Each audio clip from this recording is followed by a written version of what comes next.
हरिहन्ताणं नमो सिद्धाणं नमो आर्याणं नमो उवध्यायाणं नमो लोई सव्वसाहुणम्। हम लोग ये सुन प्रत्यय की चर्चा कर रहे थे तद्धित प्रत्यय के प्रकरण में।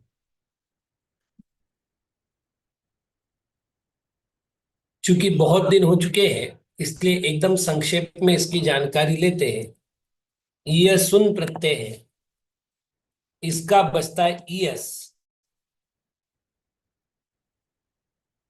इसके प्रयोग पुल्लिंग में श्रेयस के समान, स्त्रीलिंग में नदी के समान और नपुंसक लिंग में यशस के समान चलते हैं।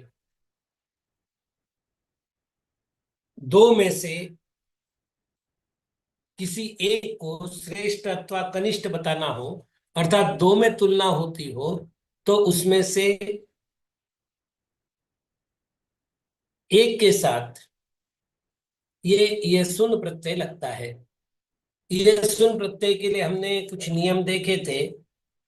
तो उसमें से एक नियम देखा था कि त्रिच प्रत्यय लगने के बाद यदि ये सुन करते तो त्रिच का लोप हो जाता है। बाकी प्रिय के स्थान पर प्र, स्थिर के स्थान पर स्थ, स्पिर के स्थान पर स्प, इसको भी हमने विकल्पात्मक रूप से देखा था। कुछ नियम उसके बचे हुए हैं जिसे आज अपन देखते हैं। तो ये सुन प्रत्यय परे होने पर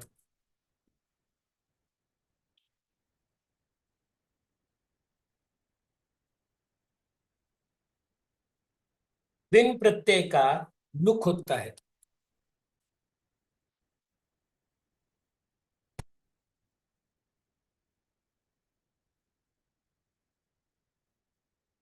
मैं पुनः कह रहा हूं, अभी मेरे से यही चर्चा चली थी कि प्रत्ययों की व्यवस्था क्या है, मतलब कुल कितने हैं। तो सामान्य रूप से अपन जो अ, सुबंत प्रत्यय कह रहे थे वो तो 21 थे। अपन ने बोला राम रामो रामा प्रथमा, कुल गिन लो 21 है, क्योंकि संबोधन में वही लगते हैं जो प्रथमा में लगते हैं। तो सुबंत के 21 प्रत्यय थे। तिगंत के जो है वो 18 प्रत्यय है। 9 आत्मनेय पद के और 9 परस्मय पद के 18 प्रत्यय है। कृदंत के 34 प्रत्ययों का नामोल्लेख मिल रहा है। जी। तद्धित का लगभग 100 प्रत्ययों का नामोल्लेख मिल रहा है। और स्त्री प्रत्यय, इनके 8 नाम मिल रहे हैं, मतलब 8 प्रत्ययों के नाम मिल रहे हैं। ये प्रत्ययों का विभाजन है।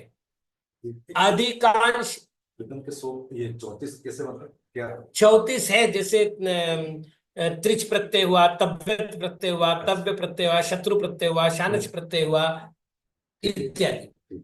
तो ये सारे प्रत्यय, अब बहुत से प्रत्यय, अभी मैं बता रहा था डॉक्टर साहब को, मिलती है। बहुत से प्रत्यय ऐसे हैं कि हमको भले ही याद नहीं हो लेकिन हम प्रयोग करते हैं। जैसे श्रद्धालु, कृपालु, दयालु, इसमें आलुच प्रत्यय है। मायावी, मेधावी, इसमें विन्न प्रत्यय है। तो हम लोग इसके विषय में जानकारी नहीं रखते क्योंकि व्याकरण पढ़ा नहीं है। अन्यथा हम लोग शब्दों का प्रयोग बहुत बड़ी सुंदरता से करते हैं बिना व्याकरण के ज्ञान के भी। तो अब ये लुक का अर्थ होता है हट जाना, दूर होना। तो यशुन प्रत्यय परे होने पर विन प्रत्यय का लुक होता है। अपन करके देखे, जैसे सृज धन विन प्रत्यय हो,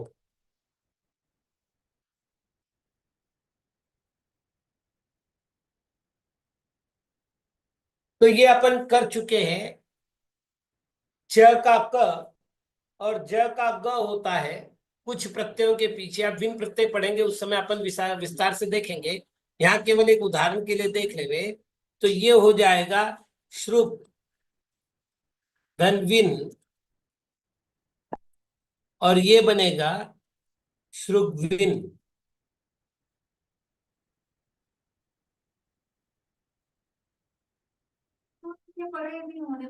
अभी अभी तो विन किया है अपन ने। हमारा प्रश्न है कि यदि श्रुग्विन के साथ हमें ये सुन करना पड़े तो, प्रश्न तो ये है ना। ये विन तो लगा दिया, अब विन के बाद यदि हमें ये सुन प्रत्यय करना पड़े तो यहां पर अपन करके देखे।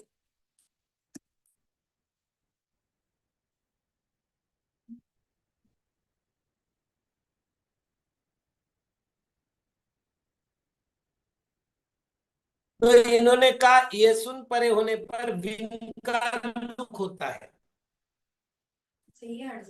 मतलब विन हट जाएगा तो बचेगा श्रुग। अब एक बात ध्यान रखना, व्याकरण का एक मतलब ये है सूत्र, निमित्ता पाए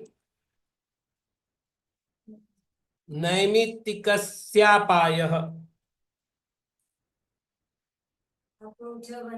निमित्त नहीं हो तो नैमित्तिक भी नहीं होगा। अब निमित्त नैमित्तिक को थोड़ा समझ लेवे।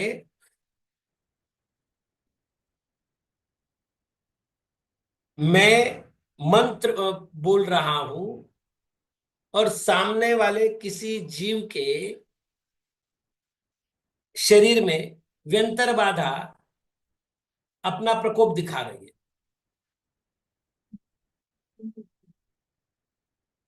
तो मेरा मंत्र हो गया निमित्त और उस व्यंतर बाधा का प्रकोप हो गया नैमित्तिक, निमित्त से होने वाला। ठीक, एक व्यक्ति ने बोला कि मैंने आज आहार दिया, मुझे आनंद हुआ। ठीक, तो निमित्त कौन हुआ? आहार, और नैमित्तिक कौन हो गया? आनंद। मतलब इसको यदि और सरल कहूं तो कारणाभावे कार्यस्याप्यभाव।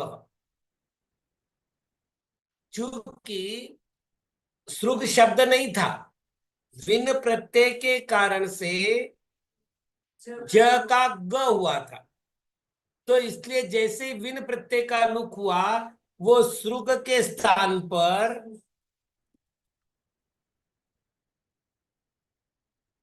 सृज बना।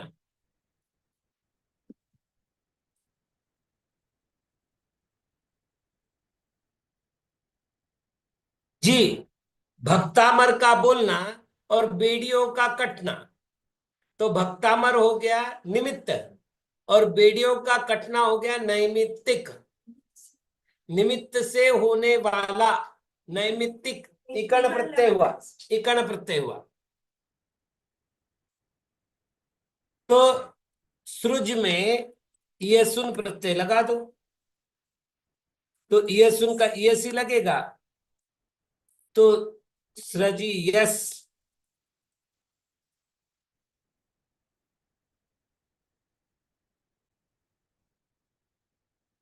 जैसे मान लेते मेधाविन शब्द है और हमको इसमें ये सुन प्रत्यय लगाना है,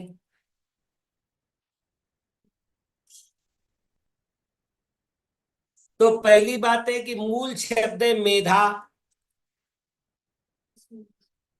उसमें विन प्रत्यय का तो अपन ने लुक कर दिया।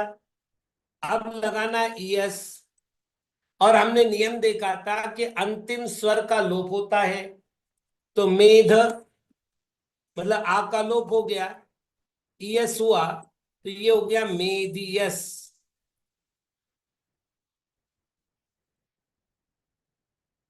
ऐसे ही मायाविन,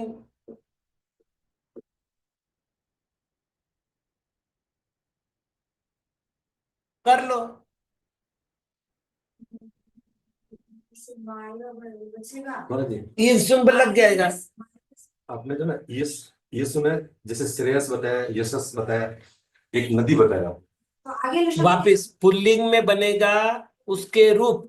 अभी देखो मेदिए शब्द बना है, अभी लिंग संज्ञा बनेगी इसकी। आप शब्द बनाओगे तो उसके बाद लिंग बनाओगे, लिंग बनाओगे उसके विभक्तियां करोगे। जैसे मैंने कहा मेधावी बच्चे को हाँ फूल दो या पुस्तक दो, तो आपको कहना पड़ेगा मेधाविने छात्राय पुस्तकम यच्छ। तो आपने मेधाविने कैसे बनाया भाई? चतुर्थी कर दो उसमें। तो विन प्रत्यय लगाया था, मेधाविन शब्द था, चतुर्थी करा।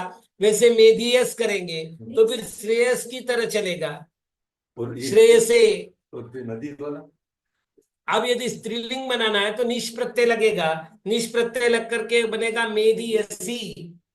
अब मेधियसी शब्द कैसे चलेगा? नदी नद्यो नद्य प्रथमा नदी नद्यो नद्य लिंग नदी। संज्ञा के बाद फिर आपने कहा कि उसमें आपको देखिए कैसे रूप चलेंगे? मैंने आपको शब्द बना के दिया है, अच्छा, उस प्रकार से रूप चलेंगे। अब उसके रूप कैसे बनाने हैं आपको, तो वैसे करो, नदी नदी के समान रूप बनाने हैं।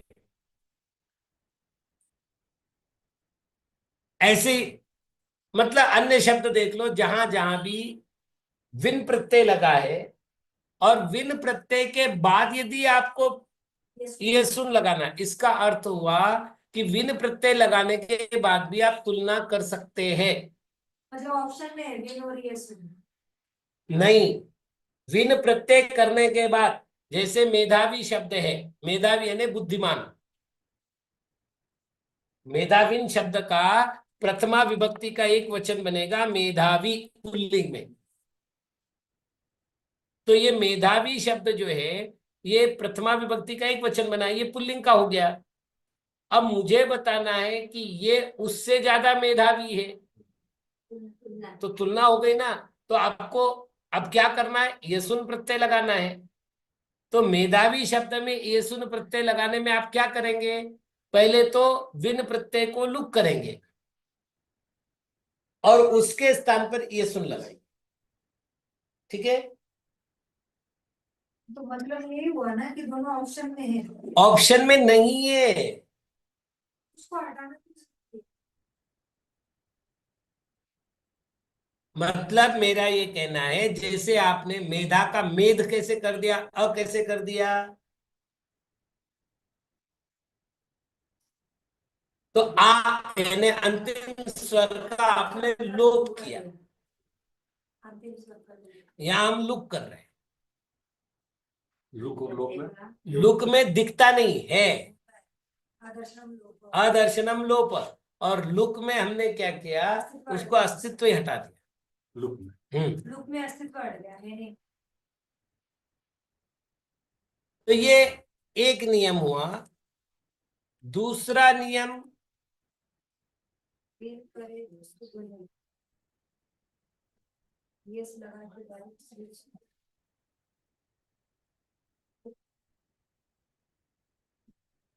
रूबी दीदी पूछ रहे विन करे तो श्रुग में बदलेगा, और यदि विन न करके यस लगाए तो डायरेक्ट स्विच पर लगा सकते हैं क्या? दीदी प्रश्न आप समझ लीजिएगा। चलिए मैं यहां पर अपन इसी शब्द को देखते हैं। मेधा का अर्थ है बुद्धि, और मेधावी का अर्थ है बुद्धिमान।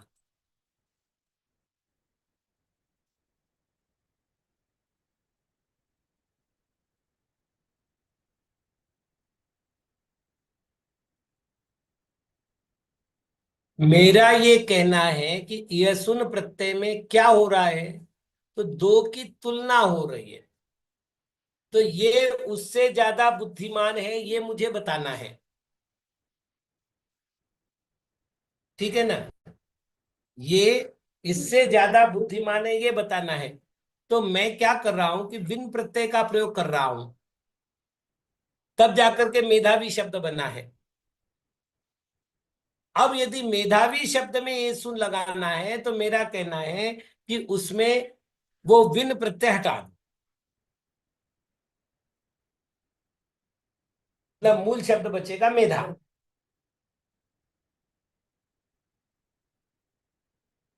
आगे मतु प्रत्यय परे होने पर मतलब मतु प्रत्यय का भी लुक होता है जी।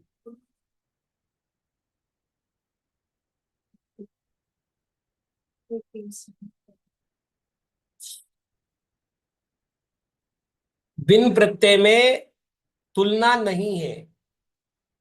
मैंने कहा आचार्य सन्मति सागर महाराज मेधावी है, तो ये कोई तुलना नहीं हो रही। मैं कह रहा हूं आचार्य सन्मति सागर महाराज अमुक आचार्य से अधिक मेधावी। तो मेधावी तो विन प्रत्यय लगा हुआ है, तो हमें करना ये चाहिए था मेधावी धन ये सुन, है ना। और फिर क्या करना था, मेधाव, क्यों, वो अंतिम स्वर अंतिम स्वर का लोप और ईएस। तो क्या होना चाहिए था, मेधाविस, मेधावियस, ऐसा होना चाहिए था ना। और हम क्या कर रहे हैं, उसी को बिन को हमने हटा विन को हटा दिया और फिर उसको लगा हमने किया मेधियस। तो विन का लुक किया है।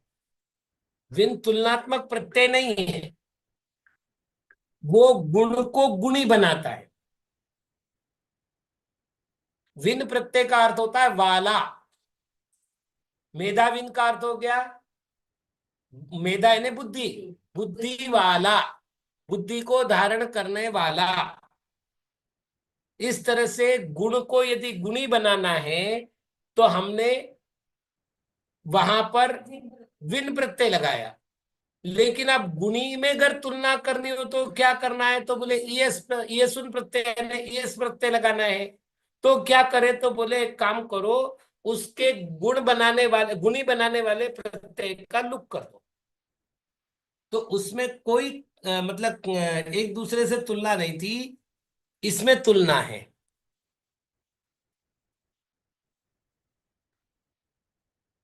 मेधावी में तो ईएस लगा है, लेकिन मेधावी में ईएस लगने के बाद हमने क्या किया है, तो विन प्रत्यय का लोप किया है। ये शब्द नहीं बना हमने मेधावी का, ये गलत शब्द हो गया। हमने क्या किया, मेधाविन धन ईएस ये बनाया।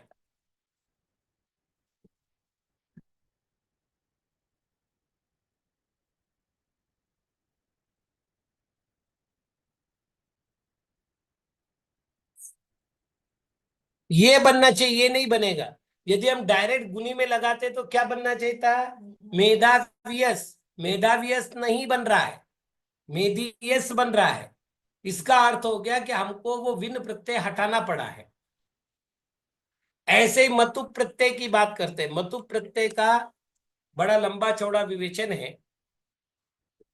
5 मिनट अपन सामान्य यहां समझ लेवे कि मतुप और वतुप, इन दोनों को किसी ने एक माना है, किसी ने अनेक माना है। कल अपन मतुप वतुप की चर्चा कर लेंगे। आज केवल संक्षेप में कर लेते हैं यहाँ पर कि ऐसवन परे होने पर मतुप का भी लोप होता है। जैसे हम कह रहे हैं त्वग्वत, चलिए त्वच धन मतुप,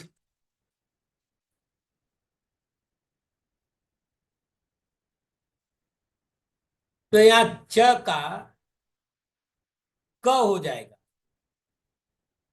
त्वक मतुप। फिर चूंकि आगे घोष वर्ण है, इसलिए ये हो जाएगा त्वग मतुप। और एक नियम आएगा, त्वचा आदि शब्द जो है उनके साथ मतुप नहीं वतुप लगता है, मतलब मतुप का परिणमन वतुप में होता है। तो ये हो जाएगा त्वग वतुप, और वतुप का वत शेष रहता है, तो ये हो गया त्वग वत।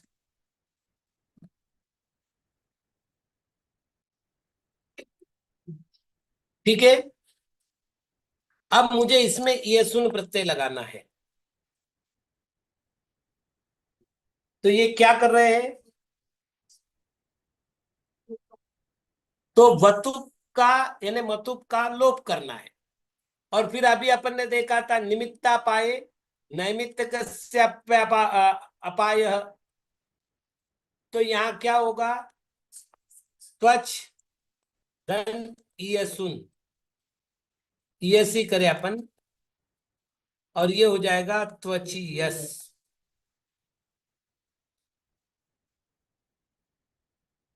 एक उदाहरण और देख लेते हैं मतुप का।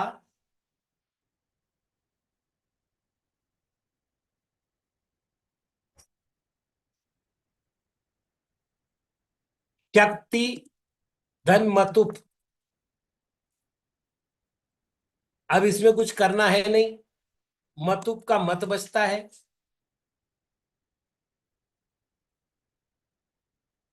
शक्ति मत हो गया। अब यदि हमें इसमें ये सुन लगाना हो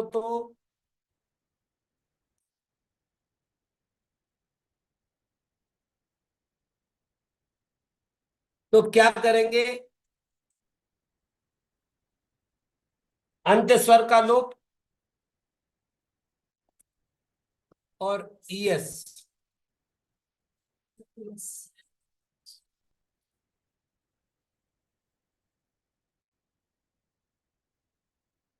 शक्ति यस।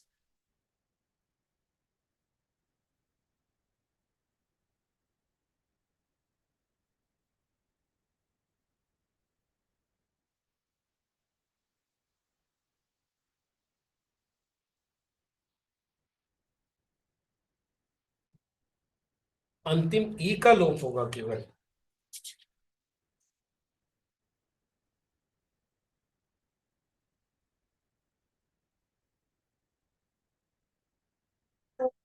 सही चाहिए ना नहीं ये सुनने को नहीं दिल है।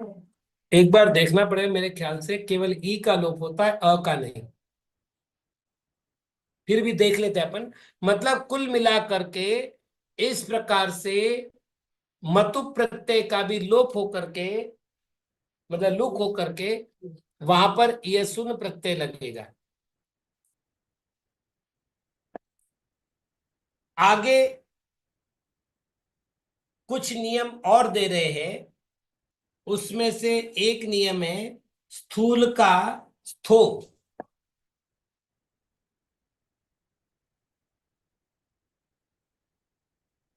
दूर का दो,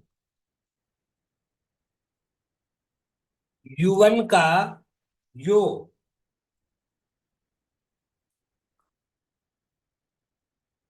ह्रस्व का रस,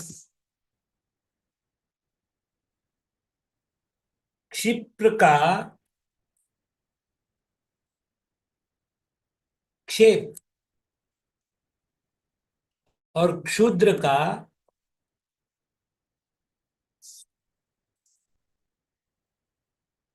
शोध होता है।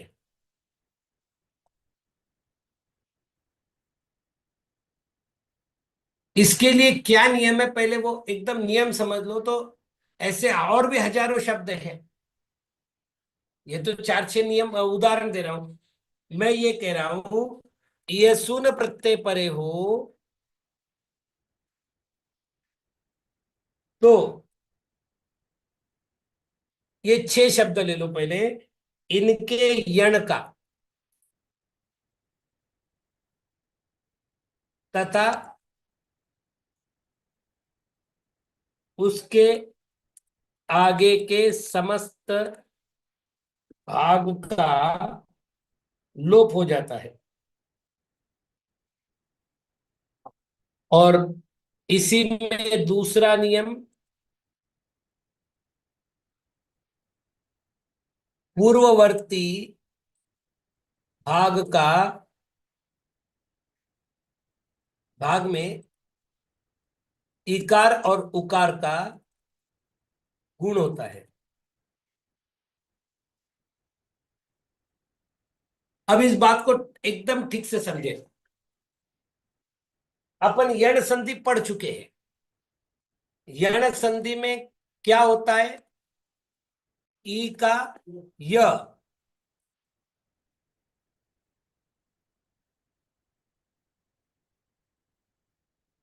ऊ का व,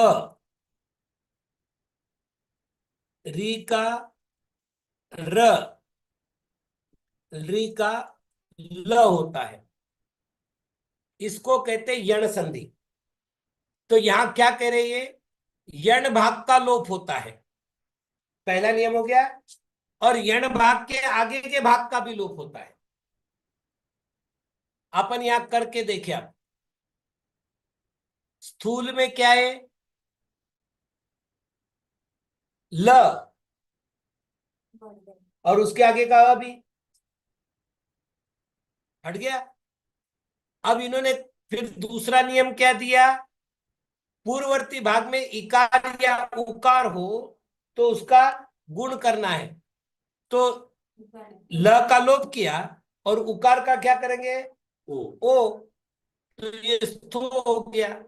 मतलब अपने को रटना नहीं पड़ेगा इस नियम के बाद। चलिए दूर की बात करें, तो य र ल व लोप होना है, तो हमने र का लोप कर दिया, तो दू का क्या होगा, दो। अब फिर युवन, इसमें व कहाँ है, न के पहले हमने क्या किया, वन का लोप किया है। कौन से नियम से, यण और यण के आगे के भाग का भी लोप होगा। तो वह क्या था, यण, और न क्या है, यण में आया क्या, तो नहीं आया, तो उसका अगला भाग हो गया। तो बच्चा यू, यू का क्या होगा, यो। ठीक। अब रस्व, इसमें व का लोप हुआ, बचा क्या, रस।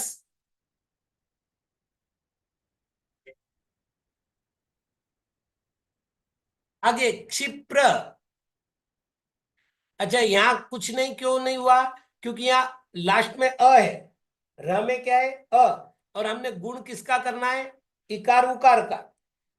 आगे क्षिप्र, अब क्षिप्र का क्या हुआ, र अंत में प हलंत है, तो प बचा और क्षी का क्षय हो गया, गुण हो गया ना। क्षुद्र, र का लोप हो गया, द बचा और क्षु का क्षो हो गया, ऊ का क्या होता है, ओ। इस प्रकार से यहां तक का काम हो गया। यदि आपको ये शून्य प्रत्यय लगाना है तो ये प्रक्रिया तो आपको करनी है। अब ये प्रक्रिया करने के बाद अपन ये सुन लगा देते।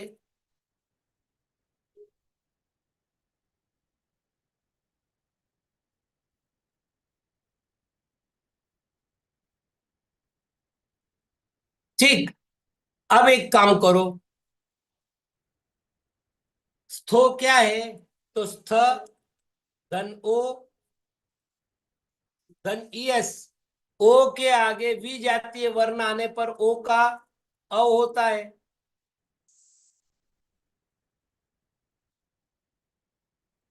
स्थवियस।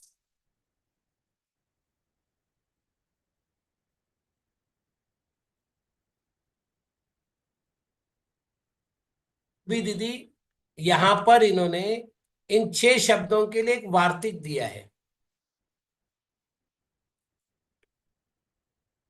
इसलिए यहां पर अपन अभी 6 शब्दों को ही देख रहे हैं। ऐसे ही दवियस, अब इसको अलग से करने की जरूरी नहीं, क्योंकि वैसा की वैसा है। यवियस, और यहां पर तो कुछ करना ही नहीं है, क्यों, क्योंकि स अंत में हलंत है, तो सीधा सीधा बना रसियस।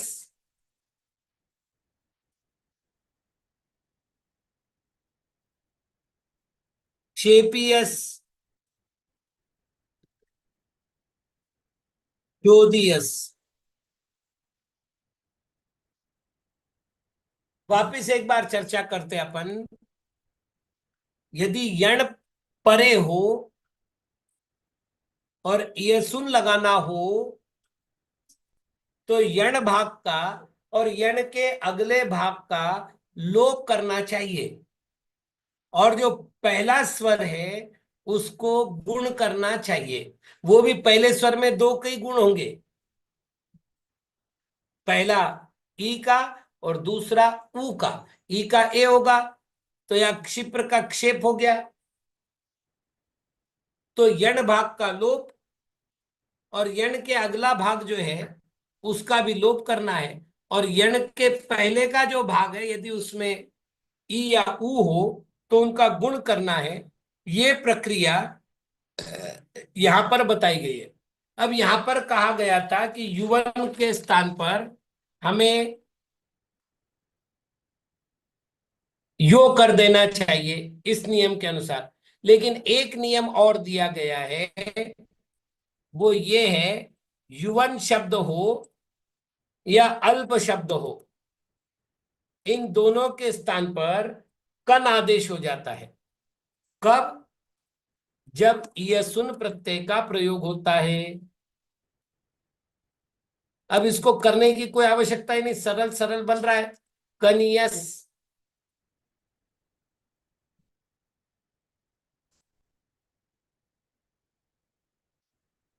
अब ये चूंकि विकल्प से हो रहा है, विकल्प से हो रहा है इसलिए क्या होगा, अल्पीयस भी बन सकता है, और यवियस तो बनाया है अपन ने ऊपर।